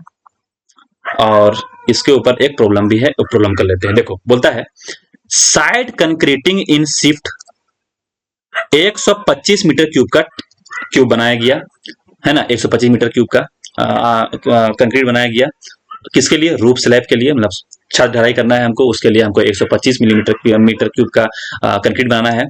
With M25 concrete is to be checked. Grade कैसा है हमारा, FCK का वैल्यू कितना दे दिया, FCK का वैल्यू दे दिया आपको 25 न्यूटन पर millimetre square. Analysed whether result are acceptable और नॉट, हमारा जो रिजल्ट है वो एक्सेप्टेबल है या नहीं है। तो एक्सेप्टेबल है या नहीं है वो तो आपको बता दिया मैंने, उसका यहाँ पर एग्जांपल है, यानी कि क्वेश्चन है उसके रिलेटेड लिखा है, ताकि आपको क्या हो जाए, क्लियर हो जाए। तो देखो एक्सेप्टेबल है या नहीं है वो तो बात की चीज है, पहले हम क्या चेक करेंगे, पहले हम ये चेक करेंगे कि हमारा जो सैंपल है वो वैलिड है या नहीं है, वैलिड है या नहीं है। तो वैलिडिटी चेक करेंगे पहले। तो वैलिडिटी चेक करने के लिए क्या करना पड़ेगा, हमको देखना होगा individual variation plus minus 15% of average है कि नहीं है। तो वो चेक करने के लिए क्या करना पड़ेगा, देखो पहले दिया हुआ है यहाँ पर शिफ्ट, शिफ्ट 1 है, शिफ्ट 2 है, शिफ्ट 3 है, शिफ्ट 4 है, शिफ्ट 5 है और शिफ्ट 6 है। तो जो शिफ्ट 1 है हमारा, शिफ्ट 1 है हमारा, शिफ्ट वन में क्यूब टेस्ट रिजल्ट निकल के आया एक क्यूब का 22, फिर 28, फिर 26। तो ये 3 क्यूब है हमारे पास। तो एक सैंपल में कितने स्पेसिमेन हो गए, 3। तो एक का निकल के आया 22, दूसरा का निकल के आया 28, तीसरा निकल गया 26। अब बात करते हैं सॉल्यूशन का। सॉल्यूशन के लिए हम क्या कर सकते हैं, यहीं पे बना देते हैं इसका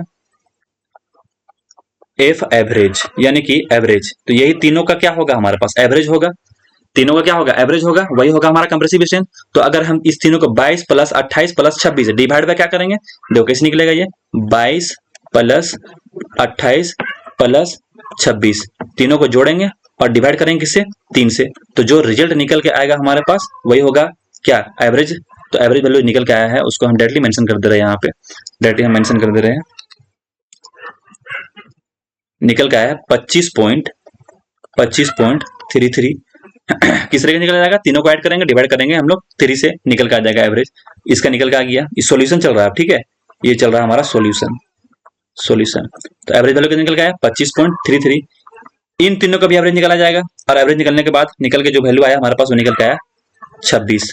फिर इन तीनों को निकाला जाएगा, फिर इसका निकालने के बाद कितना आया रिजल्ट हमारे पास, निकल के आया 33। फिर निकल के आया हमारे पास इसका 32। उसी तरीके से इसका कितना निकल के आया 25, 26, 33, 32, फिर 32, फिर आ गया हमारे पास 25। ठीक है, तो देखो हमने क्या किया, हमने ये जो क्यूब का जो रिजल्ट निकल के आया था, एक का निकल के आया 22, एक का निकल के आया 28, एक का निकल के आया 26, इन दोनों को जोड़ दिया, डिवाइड कर दिया 3, यानी कि इसका एवरेज निकाल लिया। एवरेज वैल्यू कितना निकल के आया, इतना इतना निकल के आया। मैंने इसको इस तरीके से लिख दिया, आप चेक करके देख लेना, निकल के यही आएगा। ठीक है, अब देखो एवरेज वैल्यू निकाल लिया। अब क्या करना है हमको निकालना होगा plus minus 15% of average, plus minus 15% of. पहले चेक करना होगा हमको वैलिड है या नहीं है। वैलिडिटी चेक करने के लिए हमको क्या देखना पड़ेगा, individual variation plus minus 15% of average होना चाहिए। अब देखो इसमें हमने ऐड किया माइनस 15%, तो 0.85 इंटू क्या होगा, एफ एवरेज, ये वैल्यू होगा हमारे पास, यानी कि जो भी एवरेज वैल्यू निकाले आप, इसमें से आप मल्टीप्लाई कर दो 0.85 को।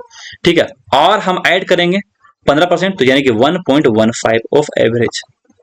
ये क्लियर यहां तक। ये वैल्यू क्यों निकाल रहे हैं, क्योंकि हम वैलिडिटी चेक कर रहे हैं। तो 0.85 ऑफ एवरेज किए, यानी कि ये जो 25.33 निकल के आया, इसको हम मल्टीप्लाई करेंगे 0.85 से, तो कितना वैल्यू निकल के आया है, निकल के आया है 21.53। इसका वैल्यू कितना निकल के आया है 22.1। इसका वैल्यू कितना निकल के आया है 28.05। इसका वैल्यू कितना निकल के आया है 29.9। इसका वैल्यू कितना निकल के आया है 21.25। अब देखो, अब इसमें हम लोग 15% ऐड करेंगे, तो वैल्यू कितना हो जाएगा 1.15 ऑफ एवरेज। ठीक है, तो 1. अब जो भी वैल्यू निकल के आया 25.33, इसमें हम मल्टीप्लाई करेंगे 1.15 को, तो यानी कि निकल के आ जाएगा वैल्यू। तो जो निकल के आया वैल्यू हमारे पास वो है 29.13, 29.9, 37.95। इसका वैल्यू निकल के आया है 36.8। इसका वैल्यू निकल के आया है 36.8। फिर निकल के आया 28.75। ठीक है, अब देखो हमने क्या किया, सॉल्यूशन का पार्ट है, पहले एवरेज निकाल लिया, उसके बाद फिर मैंने प्लस माइनस 15% ऑफ एवरेज भी निकाल लिया। अब देखो हमने क्या बोला कि हमारा सैंपल वैलिड तब होगा जब इंडिविजुअल वेरिएशन कितना होगा, इंडिविजुअल वेरिएशन रहेगा आपका प्लस माइनस 15% ऑफ एवरेज। तो देखो प्लस माइनस 15% ऑफ एवरेज भी हर चीज के लिए निकाल लिया हमने, हर शिफ्ट के लिए निकाल लिया। तो पहला शिफ्ट उठाए, कौन सा शिफ्ट, पहला शिफ्ट। अब पहला शिफ्ट में ध्यान से देखो, पहला शिफ्ट में हमने एफ एवरेज निकाल लिया, यानी कि जो एवरेज वैल्यू था वो निकल लिया 25.33 निकल के आया। इसका मैंने माइनस किया 15%, तो निकल के आया 0.85 एवरेज। इसका वैल्यू निकल के आया 21.53 और प्लस 15% ऐड किया तो निकल के आया 29.13। तो पहले मैंने माइनस किया 15% को, तो निकल के आया 21.53 और फिर प्लस किया 15% को, तो निकल के आया 29.13। तो ये जो दो वैल्यू है, इनके बीच में होना चाहिए क्या, इंडिविजुअल वैल्यू। अब देखो उठाओ 22 को, 22 उठाए, अब 22 को देखे क्या 21.53 से बड़ा है, हाँ बड़ा है। क्या 29.13 से छोटा है, हाँ छोटा है। तो यानी कि इन्हीं दोनों के बीच में लाई कर रहा है, इन्हीं दो बीच के बीच में लाई कर रहा है। तो हम पहले आपको बताए थे, यहाँ पे बताए थे, क्या बताए थे, इन दोनों के बीच में लाई करनी चाहिए। अब समझ में आया कि क्या मतलब था, अब समझ में आया होगा आपको, क्वेश्चन जब सोल्व करा रहे तब समझ में आया होगा आपको। तो देखो, तो जो वैल्यू है हमारा 21.53 और 29.13, इन दोनों के बीच में लाई कर रहा है ये 22, हाँ बिल्कुल 22 लाई कर रहा है। 28 लाई कर रहा है, हाँ बिल्कुल 28 लाई कर रहा है, क्योंकि 21 से बड़ा है और 29 से छोटा है 28, तो हमारा लाई कर गया। 26 लाई कर रहा है, 26 भी लाई कर रहा है। तो हम बोलेंगे जो हमारा शिफ्ट 1 है वो क्या है, वैलिड है। एक्सेप्टेबल अभी नहीं है, एक्सेप्टेबल अभी हम चेक करेंगे बाद में। तो पहले तो ये चेक किया हमने कि ये हमारा सिंपल है वो वैलिड है या नहीं है, बिल्कुल वैलिड है। अब दूसरा शिफ्ट का उठाए हम लोग, दूसरा शिफ्ट उठाए, दूसरा शिफ्ट में हम लोगों ने भी एवरेज निकाला हुआ है और प्लस माइनस 15% ऑफ एवरेज भी निकाला हुआ है। तो दूसरा शिफ्ट के लिए एक कितना है 22.1 है और एक वैल्यू कितना है 29.9 है। तो देखो अब इंडिविजुअल वैल्यू उठाओ, 26 उठाओ, 26 देखो 22.1 से बड़ा है, हाँ बिल्कुल बड़ा है। 29.9 से छोटा है, छोटा है। तो यानी कि 26 भी क्या कर रहा है, लाई कर रहा है। तो हम बोलेंगे 26 भी लाई कर रहा है, 24 भी लाई कर रहा है और 28 भी लाई कर रहा है। तो दूसरा शिफ्ट वाला भी क्या है हमारा, वैलिड है। दूसरा शिफ्ट भी क्या है हमारा, वैलिड है। तीसरा उठाए, तो तीसरा उठाने के बाद भी हम लोगों ने देखा 31, 35, 33 निकल के आया। तो 31 क्या बड़ा है 28.05 से, बिल्कुल बड़ा है। 27.95 से छोटा है, बिल्कुल छोटा है। तो हम बोलेंगे कि हमारा सिंपल है वो क्या है, वैलिड है। ठीक है, तो 31 भी आ गया, 35 भी आ गया, 33 भी आ गया। उस तरीके से शिफ्ट 4 उठाए, शिफ्ट 4 में भी क्या कर रहा है हमारा, वैलिड है, यानी कि 32 आया, यानी कि इन दोनों के बीच में लाई कर रहा है। उस तरीके से हम पांचवा भी उठा लिए, 1 2 3 4 5, एक छूट गया है ना, एक यहाँ पे होगा 29.9। क्लियर है। तो देखो जितने भी इंडिविजुअल वैल्यू थे वो सब के सब अपने प्लस माइनस 15% ऑफ एवरेज के बीच में लाई करेंगे। आप चेक कर लेना, लाई कर जाएगा। किस तरीके से चेक करना है वो भी मैंने आपको बता दिया। तो पहला जो हमारा कंडीशन था, क्या देखना था, हमको ये देखना था कि हमारा जो सिंपल है वो वैलिड है या नहीं है। तो हमने तो ये चेक कर लिया कि हमारा सिंपल वैलिड है या नहीं है, हाँ बिल्कुल वैलिड है। कैसे वैलिड है, प्लस माइनस 15% ऑफ एवरेज से इंडिविजुअल वेरिएशन मिल रहा है हमको। क्लियर यहाँ तक। अब हमको ये चेक करना होगा कि हमारा जो सिंपल है वो एक्सेप्टेबल है या नहीं। तो पहले हम यह चेक करिए, हमारा आवर सिंपल क्या बोल सकते हैं हम यहाँ पे, आवर सिंपल इज वैलिड और एडमिसिबल,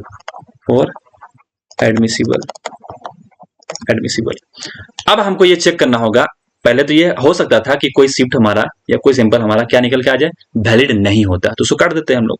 अब निकल के आया सारा का सारा, यानी कि 1 से लेकर के 6 तक सबका सब क्या निकल के आ गया, वैलिड निकल के आ गया। क्लियर यहाँ तक।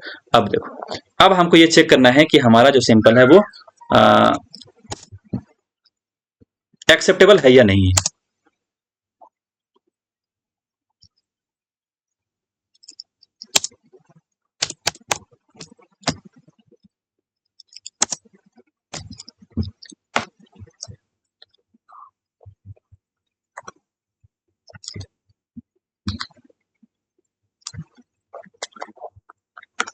तो एक्सेप्टेबल है या नहीं है ये चेक करने के लिए हमको क्या करना पड़ेगा, हम अभी अभी आपको बताया कि 4 कंसेक्यूटिव नॉन ओवरलैपिंग सिंपल होने चाहिए, यानी कि आपको 4 कंसेक्यूटिव नॉन ओवरलैपिंग सिंपल उठाने हैं। तो क्या क्या पॉसिबल है, पॉसिबल ये है कि पहला शिफ्ट, दूसरा शिफ्ट, तीसरा और चौथा ये उठा सकते हो आप। पहला तो ये हो गया हमारा ए नंबर में। बी नंबर में क्या कॉम्बिनेशन बन रहा है, बी नंबर बन रहा है 2 3 4 और 5 उठा सकते हो आप। सी नंबर में क्या बन रहा है, सी नंबर बन रहा है 3 4 5 और 6। ये पॉसिबल कॉम्बिनेशन है जो आप उठा सकते हो। आप ऐसा नहीं उठा सकते कि एक उठाया, दो उठाया और 4 और 5 उठा दिया, यानी कि 1 2 4 और 5। तो ये कंसेक्यूटिव कहाँ रहा, कंसेक्यूटिव नहीं बना। तो कंसेक्यूटिव उठाने के लिए 1 2 3 4 को उठाओ, या आप अगला जो सिंपल है हमारा 2 2 3 4 5 ये उठाओ, या आप 3 4 5 6 उठाओ। ठीक है, तो इस तरीके से आप उठाओ। तो या तो आप ये उठाओ ए, या तो आप बी उठाओ, या तो आप सी उठाओ। किसी को उठाना है तो किसी को उठा लेंगे हम लोग, ठीक है, अच्छी बात है। तो आप कोई भी उठा के चेक कर सकते हो, एक ही उठाना होगा आपको, दो नहीं उठा सकते। अगर दो उठाओगे तो ये आपको क्या बन जाएगा, ओवरलैप बन जाएगा। तो देखो 1 2 3 4 उठाया और फिर 2 3 4 5 उठा लिया, यानी कि ये क्या कर जाएगा, ओवरलैप कर गया। 3 और 4, 3 और 4 क्या कर गया, ओवरलैप कर गया। 2 3 क्या कर गया हमारा, 2 3 हमारा 2 3 4 क्या कर गया, ओवरलैप कर गया। अगर ये ओवरलैप कर गया तो नहीं उठाएंगे हम लोग। क्यों नहीं उठाएंगे, क्योंकि हम आपको पहले बता चुके हैं कि नॉन ओवरलैपिंग होना चाहिए, कॉन्जिक्यूटिव होना चाहिए, कॉन्जिक्यूटिव कैसे, 1 2 और 4 5 को नहीं उठा सकते हो आप, ये गलत हो गया आपका।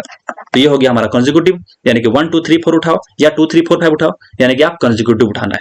पहले बात की हम लोग कॉन्जिक्यूटिव के बारे में। फिर हम क्या बात कर रहे हैं, फिर हम बात कर रहे हैं नॉन ओवरलैपिंग होना चाहिए। तो या तो आप ए उठाओ, या तो आप बी उठाओ, या तो आप सी उठाओ, दोनों को, किसी दो को या तीनों को नहीं उठा सकते। क्यों नहीं, क्योंकि ये बन जाएगा आपका ओवरलैप, नॉन ओवरलैपिंग होना चाहिए, पहला चीज। अब हम उठाते हैं लेट सपोज ये वाला, आप दूसरा के उठा के भी चेक कर सकते हो, पहले उठाए।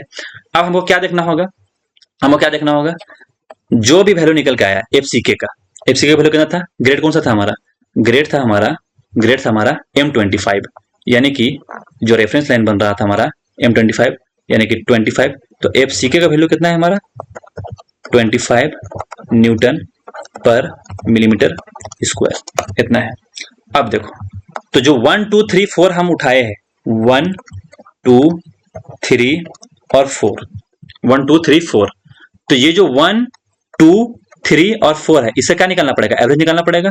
तो अब देखो 1 के लिए कितना था वैल्यू, एवरेज वैल्यू 1 के लिए एवरेज वैल्यू था 25.33, 25.33, दूसरा के लिए 26 33 और 32। तो सबका क्या निकाल लेंगे हम लोग, एवरेज निकाल लेंगे। तो देखो 25.33 प्लस दूसरा के लिए कितना था, दूसरा के लिए था हमारा वैल्यू 26, तो 26 प्लस 26, और तीसरा के लिए कितना था हमारा वैल्यू, तीसरा के लिए था हमारा वैल्यू 32, और चौथा के लिए भी कितना था हमारा 32। इसका क्या निकाल लिया हम लोग, एवरेज निकाल लिया, जोड़ दिए, divide by number of simple. तो कितना निकल के आया, वैल्यू निकल के आया, लेट अस सपोज वैल्यू निकल गया 29.09, 29 पॉइंट, आप निकाल के चेक कर लेना, ठीक है, 29.9 न्यूटन पर मिलीमीटर स्क्वायर, ये वैल्यू निकल के आया एवरेज, यानी कि मीन निकाल लिए हम लोग। क्या निकाले अभी, मीन निकाले, जो लाल कलर से हम लोग मार्क किए थे यहाँ पे,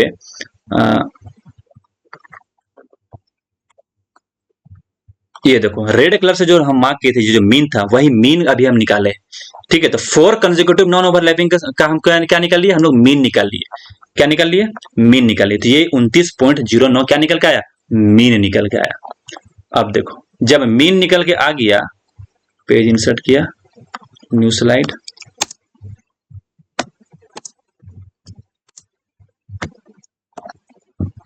मीन निकल के आ गया हमारा। अब हमको क्या करना पड़ेगा, एफसीके प्लस पॉइंट, पहला कंडीशन के हिसाब से ना, पहला कंडीशन के हिसाब से एफसीके प्लस 0.85 इंटू सिग्मा, एफसीके प्लस 0.8785 नहीं है, सॉरी 825 है, मिस हो गया यहाँ पे, ये 825 कर देना इसको, ठीक है, 825, ये कितना है 8.25 इंटू सिग्मा और एफसीके प्लस 3, इन दोनों में से जो वैल्यू क्या निकल जाएगा, मैक्सिमम निकल जाएगा, मैक्सिमम निकल जाएगा। तो एफसीके का वैल्यू कितना था 25 प्लस 0.825 इंटू सिग्मा का वैल्यू कहां से उठाओगे, सिग्मा का वैल्यू हम अभी बताया आपको, क्या बोलता है कोड, कोड बोलता है कि आप टेबल से उठा लो, एज्यूम कर लो पहले। सिग्मा का वैल्यू कितना होगा, सिग्मा का वैल्यू किस पे डिपेंडेंट है, ग्रेड ऑफ स्टील के ऊपर, ग्रेड ऑफ कंक्रीट के ऊपर, और ग्रेड ऑफ कंक्रीट हमारा कितना है M25 है। तो M25 के लिए सिग्मा का वैल्यू कितना था हमारा, सिग्मा का वैल्यू कितना था हमारा, M25 के लिए हमारा सिग्मा का वैल्यू कितना था, टेबल में देख लो, M25 के लिए हमारा सिग्मा का वैल्यू है 4, कितना है 4, स्टैंडर्ड डेविएशन का वैल्यू 4 है, तो हम लिख लेंगे 4।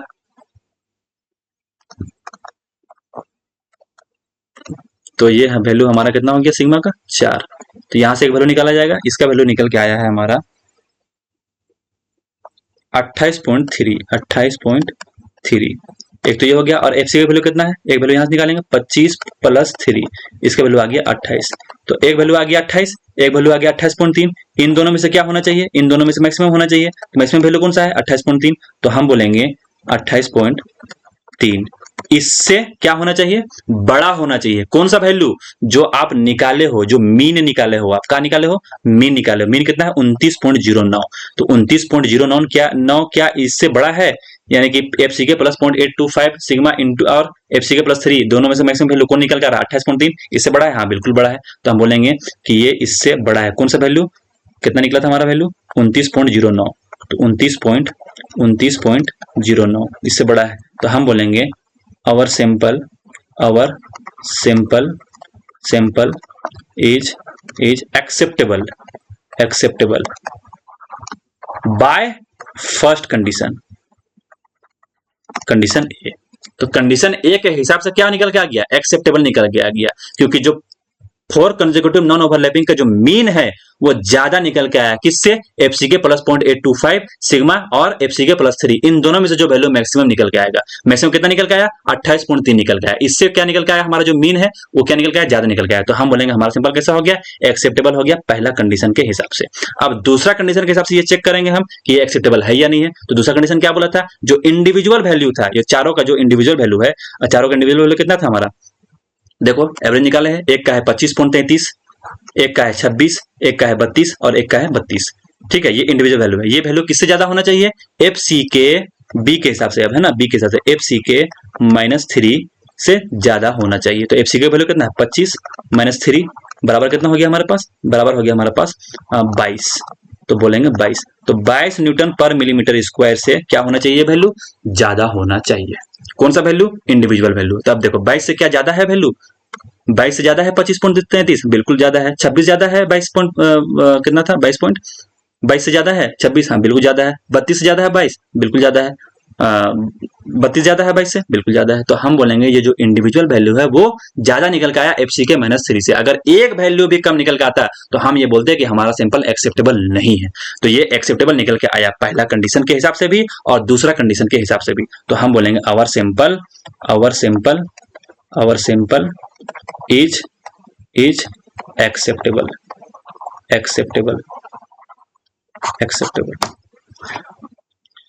तो पहले तो आपको बताया मैंने कि सैंपल वैलिड कैसे होता है, वैलिड है या नहीं है वो कैसे चेक करते हैं। और फिर हमने बताया दूसरा नंबर में क्या बताया कि हमारा सैंपल वैलिड हो गया, उसके बाद एक्सेप्टेबल है या नहीं है ये हम चेक कैसे करेंगे। और उससे रिलेटेड हम लोगों ने एक प्रॉब्लम भी करा दिया। अब आपको क्लियर हो गया होगा यहाँ पर कि हमारा सैंपल वैलिड कब माना जाएगा और एक्सेप्टेबल कब माना जाएगा। तो एक्सेप्टेबल के लिए 2 कंडीशन है हमारे पास, दोनों कंडीशन आपको बता दिए, प्रॉब्लम भी करा दिया। क्लियर यहाँ तक, चलिए अब आगे चलते हैं। आगे हम बात करते हैं फ्लेक्सुरल स्ट्रेंथ का। अब देखो जिस तरीके से हम बात किए कंप्रेसिव स्ट्रेंथ का कि वो हमारा एक्सेप्टेबल है या नहीं है, उसी तरीके से हम बात कर सकते हैं फ्लेक्सुरल स्ट्रेंथ का भी कि ये हमारा एक्सेप्टेबल है या नहीं है। तो कैसे बात कर सकते हैं, अब देखो ये एक्सेप्टेबल फ्लेक्सुरल स्ट्रेंथ एक्सेप्टेबल है या नहीं है, उसके लिए हमारे कोड ने क्या बोला, उसके लिए हमारे कोड ने भी 2 कंडीशंस दिए जिस तरीके से पीछे दिया कंप्रेसिव स्ट्रेंथ के लिए। तो वही कंडीशन आपको फिर से डायग्राम के फॉर्म में समझा देते हैं, क्लियर हो जाएगा हमारा। तो देखो वाई एक्सिस में मैंने फिर से रिप्रेजेंट कर रहा हूं, यहाँ पे वाई एक्सिस में क्या रिप्रेजेंट कर रहा हूँ, वाई एक्सिस में स्ट्रेंथ को, और एक्स एक्सिस में मैं दिखा रहा हूं, यहाँ पे एक्स एक्सिस में मैं दिखा रहा हूं टाइम को। तो टाइम के साथ स्ट्रेंथ में वेरिएशन आपको यहाँ पे देखने को मिलेगा, जिस तरीके से पहले दिखाए स्ट्रेंथ हो गया ये हमारा, और वाई एक्सिस में हमारा हो गया, टाइम। देखो एक रेफरेंस लाइन मैंने बनाया,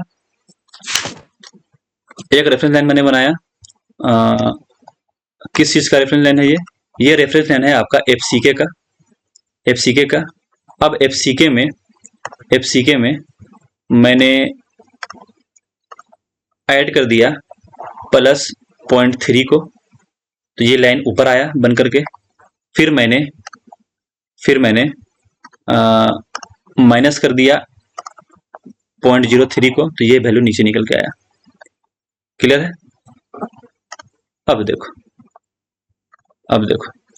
कोड क्या बोलता है, कोड ये बोलता है कि आप पहले रेफरेंस लाइन बना लो, जैसे कि मैं आपको यहाँ पे क्या बना कर दिखाया हूँ, रेफरेंस लाइन बना कर दिखाया हूँ। तो ये जो रेफरेंस लाइन है वो है हमारा एफसीके का, जैसे पीछे था। अब एफसीके में +3 को हम ऐड कर देंगे, +3 न्यूटन पर मिलीमीटर को ऐड कर देंगे, तो ये वैल्यू उससे ऊपर निकल के आएगा। तो ये रेफरेंस लाइन हमारा ऊपर निकल के आया एफसीके +3। उसी तरीके से एफसीके में हम लोग -3 ऐड करेंगे, तो -3 अगर हम करेंगे तो क्या निकल के आएगा, ये वैल्यू इससे नीचे निकल के आएगा। ये जो रेफरेंस लाइन बनेगा वो एफसीके से नीचे बनेगा। तो ये इस तरीके से डायग्राम बन गया, जैसे हम पीछे बनाए थे उस तरीके से हम यहाँ पे बनाए, कोई भी चेंजेस नहीं है, सिर्फ वैल्यू में चेंजेस है। एफसीके +3 है यहाँ पर, वहां पर एफसीके +3 तो था, लेकिन साथ में एफसीके +0.825 इंटू सिग्मा, दोनों में जो वैल्यू मैक्सिमम निकल रहा था वो था वहां पे। क्लियर यहाँ तक। ये रेफरेंस लाइन बनाने के बाद जो भी हम टेस्ट परफॉर्म किए हैं, जो सैंपल का रिजल्ट निकल के आया, फ्लेक्सुरल स्ट्रेंथ निकल के आया है, उसको हम लोग उसी तरीके से जैसे पीछे मार्क किए थे उस तरीके से यहाँ पे मार्क करके हम दिखा दे रहे हैं। तो रिजल्ट निकल के आया, लेट सपोज ये ये ये ये ये ये ये। तो हमको फिर क्या करना है, यहाँ पे हमको फिर से वही क्या करना है, 4 कंसेक्यूटिव नॉन ओवरलैपिंग सिंपल उठाने हैं। तो 4 कंसेक्यूटिव उठाए और नॉन ओवरलैपिंग उठाए। पहला 4 ये हो गया, दूसरा 4 ये हो गया हमारे पास, और तीसरा 4 कौन सा हो गया, तीसरा 4 हो गया हमारे पास ये। अब इन चारों का क्या करना होगा, हमको एवरेज निकालना होगा, और जो एवरेज वैल्यू निकल के आया, मीन निकल के आया, वो लेटर सपोज ये निकल के आया। दूसरा वाला का मीन निकल के आया, लेटर सपोज ये निकल के आया। तीसरा का मीन निकल के आया, लेटर सपोज ये निकल के आया। सबका हम लोगों ने क्या किया, मीन निकाल लिया, जैसे पीछे निकाले थे। अब हम क्या देखेंगे, हम देखेंगे पहला कंडीशन। पहला कंडीशन क्या बोलता है कि जो मीन है 4 कंसेक्यूटिव नॉन ओवरलैपिंग सिंपल का, वो मीन क्या होना चाहिए, एफसीके प्लस 3 से ज्यादा होना चाहिए। तो क्या मीन ज्यादा है हमारा, ये लाल वाला लाइन जो रेफरेंस लाइन से हमारा ज्यादा है, हाँ बिल्कुल ज्यादा है। तो हम बोलेंगे हमारा जो सैंपल है वो एक्सेप्टेबल है। क्या है, एक्सेप्टेबल है। किसके हिसाब से, पहला कंडीशन के हिसाब से। तो फ्लेजरल स्ट्रेंथ का चेक कर रहा है, याद रखना, ये कंप्रेसिव स्ट्रेंथ नहीं है, पीछे बता चुके हैं कंप्रेसिव स्ट्रेंथ, अब बता रहे हैं हम लोग फ्लेजरल स्ट्रेंथ का। ठीक है, तो देखो इसके लिए क्या हुआ हमारे पास, जो हमारा मीन था 4 कंसेक्यूटिव नॉन ओवरलैपिंग का, वो क्या निकल के आया, एफसी के प्लस 3 से ज्यादा निकल के आया। तो हम ये बोलेंगे पहला कंडीशन के हिसाब से क्या है, ये एक्सेप्टेबल है, एक्सेप्टेबल है पहला कंडीशन के हिसाब से। ये एक्सेप्टेबल है, हाँ मीन ज्यादा निकल के आया एफसी के प्लस 3 से, तो बोलेंगे पहला कंडीशन के हिसाब से ये भी एक्सेप्टेबल है, ये भी एक्सेप्टेबल है। दूसरा वाला का मीन देखो नीचे निकल के आ गया, यानी कि एफसी के प्लस 3 से क्या निकल के आया, कम निकल के आया, तो हम बोलेंगे ये नॉट एक्सेप्टेबल है। ये क्या है, नॉट एक्सेप्टेबल है। ठीक है, तो मीन तो पहले देख लिए, जो हम ग्रुप बनाए हैं 4 कंसेक्यूटिव नॉन ओवरलैपिंग का, उसका मीन तो हम लोगों ने देख लिया। अब हम देखेंगे कि ये वैल्यू यानी कि इंडिविजुअल वैल्यू है वो एफसी के -3 से ज्यादा है या नहीं है। तो देखो इंडिविजुअल वैल्यू देखो, ये इंडिविजुअल है, ये इंडिविजुअल, ये इंडिविजुअल, ये चारों के चारों क्या है, एफसी के -3 से क्या है, ज्यादा है। तो हम बोलेंगे ये जो हमारा सैंपल है वो फुल्ली एक्सेप्टेबल है, यानी कि कंडीशन ए के हिसाब से भी, अब बी के हिसाब से भी। अब दूसरा उठाओ, दूसरा उठाए, इसका हम लोग देखें, ये एफसी के -3 से ज्यादा है, बिल्कुल ज्यादा है, ये भी ज्यादा है, ये भी ज्यादा है, ये क्या है, कम है। अब ये कम हो गया, एक भी कम हो गया, तो हम बोलेंगे ये हमारा कंडीशन 2 के हिसाब से एक्सेप्टेबल नहीं है। तो हम बोलेंगे इसको, ये हमारा नॉट एक्सेप्टेबल। तो ये क्या आ गया, ये नॉट एक्सेप्टेबल हो गया हमारा। क्लियर यहां तक। नॉट एक्सेप्टेबल कैसे हुआ, एक इंडिविजुअल वैल्यू जो है वो एफसी के -3 से कम निकल के आया, इसीलिए हम बोल दिए नॉट एक्सेप्टेबल। अब तीसरा उठाओ, तीसरा में देख लो, तीसरा में देखो सारे के सारे इंडिविजुअल वैल्यू क्या है, एफसी के -3 से ज्यादा है, लेकिन पहला कंडीशन के हिसाब से क्या निकल के आ गया, ये नॉट एक्सेप्टेबल निकल के ऑलरेडी आ चुका है। तो हम इसको बोलेंगे ये सैंपल जो है हमारा वो एक्सेप्टेबल नहीं है। ठीक है, तो ये हो गया हमारे पास एक्सेप्टेबल, एक्सेप्टेबल किसके हिसाब से, 2 के हिसाब से, बट नॉट एक्सेप्टेबल ए के हिसाब से। तो हम बोलेंगे ये हमारा एक्सेप्टेबल नहीं है। तो सिर्फ और सिर्फ एक्सेप्टेबल कैसे निकल के आया, पहला सैंपल निकल के आया। क्लियर यहां तक। तो फ्लेक्सुरल स्ट्रेंथ के लिए भी एक्सेप्टेबल या एक्सेप्टेंस क्राइटेरिया चेक करने के लिए कोड ने 2 कंडीशन दिया है, दोनों कंडीशन आपको मैंने बता दिया। पहला कंडीशन जो मीन होगा हमारा 4 कंसेक्यूटिव नॉन ओवरलैपिंग सिंपल का, वो मीन वैल्यू एफसी के +3 से ज्यादा होना चाहिए, और जो इंडिविजुअल वैल्यू है वो एफसी के -3 से क्या होना चाहिए, कम होना चाहिए, ज्यादा होना चाहिए इंडिविजुअल वैल्यू। ये दोनों कंडीशन अगर फुलफिल होती है तो हम बोलेंगे हमारा सैंपल कैसा है, एक्सेप्टेबल है फ्लेक्सुरल स्ट्रेंथ के लिए। क्लियर यहां तक। आगे चले। अब देखो, अब कहानी सुनते हैं। कहानी क्या है, कहानी ये है, हमने टेस्ट परफॉर्म कर लिया, हमारे पास स्ट्रेंथ निकल के आ गया, कंस्ट्रक्शन का काम चालू है, स्ट्रक्चर बन रहा है, ठीक है, लेकिन किसी कारण आपको शक हुआ या आपको डाउट हुआ। क्या डाउट हुआ कि आपने जो स्ट्रेंथ निकाला है वो स्ट्रेंथ आपका सही नहीं है। आपको क्या हुआ, डाउट हुआ कि आपने जो टेस्ट परफॉर्म किया है वो आपका सही नहीं है, या ये हो सकता है कि आपका जो वर्कमैनशिप है वो पुअर है। क्या हो रहा है, पुअर वर्कमैनशिप है, या आपने जो टेस्ट परफॉर्म किया है वो टेस्ट आपका गलत निकल के आया, या आपको कोई भी डाउट है टेस्ट के रिगार्डिंग, टेस्टिंग के रिगार्डिंग आपको कोई भी डाउट है कि आप ये सोच रहे हो कि आपने जो स्ट्रेंथ निकाला वो स्ट्रेंथ आपको स्ट्रक्चर में नहीं मिल रहा है, पुअर वर्कमैनशिप की वजह से लेबर बढ़िया से काम नहीं कर रहा हो सकता है। ठीक है, लेबर क्या कर रहा है, काम अच्छा से नहीं कर रहा है, तो आपको डाउट है इस बात का कि आपने जो स्ट्रेंथ निकाला, जो स्ट्रेंथ मान करके डिजाइनिंग किया और कंस्ट्रक्शन का काम चालू है, तो आपको स्ट्रेंथ उतना नहीं मिल रहा है, आपको इस बात का डाउट है, तो आपको टेस्ट परफॉर्म करना पड़ेगा वहां पर। और उस टेस्ट को हम लोग क्या बोल देते हैं, उस टेस्ट को हम लोग बोल देते हैं कोर टेस्ट। क्या बोल देते हैं, कोर टेस्ट। अब हमको वहां पर कोर टेस्ट परफॉर्म करना पड़ेगा। तो कोई भी अगर आपको डाउट हो जाए इस बात का, कंस्ट्रक्शन का काम चालू है और डाउट हो जाए कि आपको स्ट्रेंथ उतना नहीं मिल रहा है जितना मिलना चाहिए, तो आपको क्या करना पड़ेगा, आपको कोर टेस्ट परफॉर्म करना पड़ेगा। आप कोर टेस्ट कैसे परफॉर्म करते हैं उसकी हम बात करेंगे अब। क्लियर है यहां तक। अब देखो, कोर टेस्ट में हम लोग कोर को कलेक्ट करते हैं। कहां से कलेक्ट करते हैं, जो आपका कंस्ट्रक्शन काम चालू है, जो स्ट्रक्चर बन चुका है, वहां से हम लोग कोर को कलेक्ट करते हैं। लेट सपोज आपने बीम बनाया, क्या बनाया, बीम बनाया, बीम बन चुका है, बिल्डिंग बन रहा है, कॉलम बन रहा है या फाउंडेशन बन रहा है, कुछ भी बन रहा है। बनने के बाद आप क्या करोगे, वहां से कोर को कलेक्ट करोगे। अब कहां से कोर को कलेक्ट किया जाएगा या कितने नंबर ऑफ कोर कलेक्ट किए जाएंगे, ये डिपेंड करेगा इंजीनियरिंग इंचार्ज के ऊपर। यानी कि ये इंजीनियर डिसाइड करता है कि हम कहां से कोर को कलेक्ट करेंगे और कितने नंबर ऑफ कोर होंगे, ये इंजीनियर डिसाइड करेगा। पहली बात तो ये है। लेकिन कम से कम आपको 3 कोर तो लेने ही लेने हैं, 3 कोर तो हम लेंगे ही लेंगे। अच्छा, कोर लेने के बाद क्या करेंगे, कोर सैंपल को हम लोग कलेक्ट करेंगे। मशीन होता है, इक्विपमेंट होता है हमारे पास, कोर को निकाला जाता है, ठीक है। और इंजीनियर ये पहले से डिसाइड कर लेता है कि हमको कहां से कोर को कलेक्ट करना है इन फ्यूचर, आगे चल के हमको कहां से कोर को कलेक्ट करना है, वो इंजीनियर पहले डिसाइड कर लेता है। ऐसे जगह चूज करता है जहां से हमको लेना आसान हो जाए। और दूसरा चीज ये है कि वो वहां से लेगा जहां से आपका स्ट्रक्चर में कोई फर्क नहीं पड़े, ऐसे जगह से वो चूज करता है, ठीक है। तो स्ट्रक्चर बनने के बाद कोर सैंपल कलेक्ट किए जाएंगे, वो कलेक्ट करेगा आपका इंजीनियर। और कहां से कलेक्ट करेगा या कितने नंबर ऑफ कोर कलेक्ट करेगा, वो भी डिसाइड करेगा वो इंजीनियर, ठीक है। लेकिन कम से कम 3 कोर तो आपको लेना ही लेना है। तो 3 कोर लेंगे, 3 कोर कलेक्ट किया जाएगा। उसके बाद तीनों कोर का हम लोग क्या करेंगे, टेस्टिंग करेंगे यूटीएम मशीन से। जिस तरीके से हम लोग क्यूब टेस्ट किए, परफॉर्म किए, तो उस तरीके से हम लोग यहाँ पे टेस्ट परफॉर्म करेंगे। और जो भी रिजल्ट निकल के आएगा, यानी कि 3 कोर है हमारे पास, let's suppose core A, let's suppose core B, let's suppose core C, ये तीनों का क्या निकालेंगे हम लोग, एवरेज निकालेंगे। तो एवरेज कैसे निकलेगा, A plus B plus C divide by 3। तो तीनों को हम लोग जोड़ देंगे, निकल के आ जाएगा, डिवाइड बाय कर देंगे 3 से, तो एवरेज निकल के आएगा।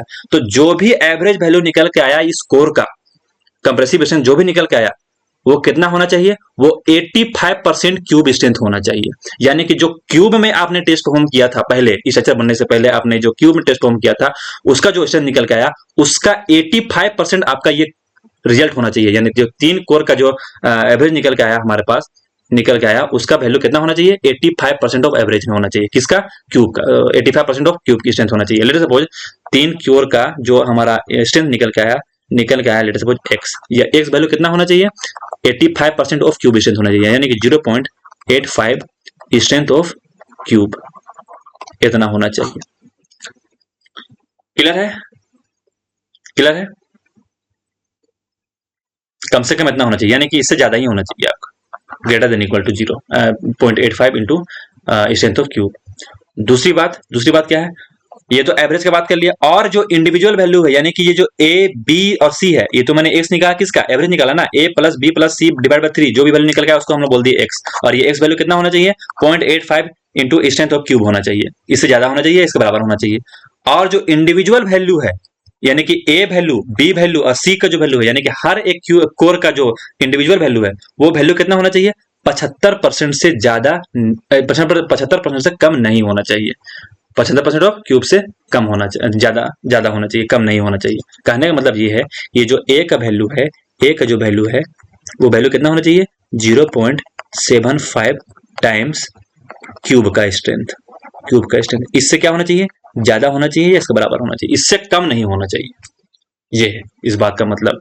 तो अभी तक हमने क्या डिस्कस किया, हमने ये डिस्कस किया कि अगर आपको कोई डाउट रह जाता है कि आपने जो स्ट्रक्चर सोच रखा है, जो माना है, वो स्ट्रेंथ आपको स्ट्रक्चर में नहीं मिल रहा है, या पुअर वर्कमैनशिप हुआ है, या तो क्यूब में टेस्ट परफॉर्म गलत किया गया है, तब आप क्या करो, तब आप कोर टेस्ट परफॉर्म करो। कोर टेस्ट कैसे परफॉर्म करते हैं, हम लोग कोर को बाहर निकालते हैं स्ट्रक्चर में से, बीम बनने के बाद, कॉलम बनने के बाद, वहां से हम लोग बाहर निकालेंगे। और कोर कितने निकाले जाएंगे और कहां से निकाले जाएंगे, ये डिसाइड करता है आपका इंजीनियर। लेकिन कम से कम आपको 3 कोर तो लेने ही लेने हैं। और ये 3 कोर होगा, उसका जो एवरेज निकल के आएगा, जो एवरेज वैल्यू निकल के आएगा, यूटीएम टेस्ट परफॉर्म करेंगे, कंप्रेसिव स्ट्रेंथ निकाला जाएगा। और जो भी एवरेज वैल्यू निकल के आएगा, उसको हम लोग चेक करेंगे कि वो 85% ऑफ द क्यूब स्ट्रेंथ से ज्यादा है या नहीं है। अगर ज्यादा हुआ तो हम बोलेंगे हमारा जो डाउट है वो गलत है। क्लियर है। फिर हम आगे बढ़ेंगे। अगर ऐसा नहीं होता, अगर ऐसा नहीं होता तब हम क्या करेंगे, यानी कि 0.85 times of the cube strength से ज्यादा नहीं निकल के आता, यानी कि 85% ऑफ क्यूब स्ट्रेंथ नहीं मिलता हमको, तब हम क्या करेंगे, तब हमारे पास और भी बहुत सारे टेस्ट है, जैसे कि हमको और टेस्ट परफॉर्म करना पड़ जाएगा। ठीक है, तो कौन कौन से टेस्ट है? Ultrasonic pulse velocity test, rebound hammer test, pull out test, maturity test, penetration test. इस टेस्ट को हम लोग बोलते हैं नॉन डिस्ट्रक्टिव टेस्ट।